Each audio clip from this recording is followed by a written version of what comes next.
ঘুরতে পেলাম।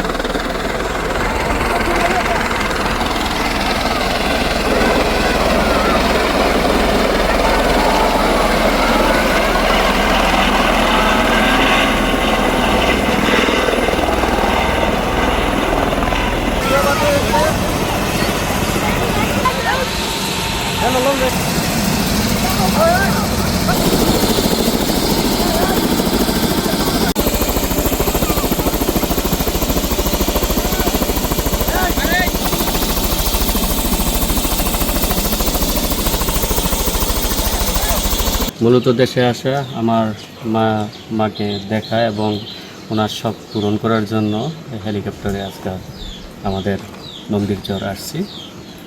তো এটাই মূল উদ্দেশ্য ছিল আমার মার শখ পূরণ করার জন্য। আমি ওইখানে 2011 সালে পোল্যান্ডে গেছি।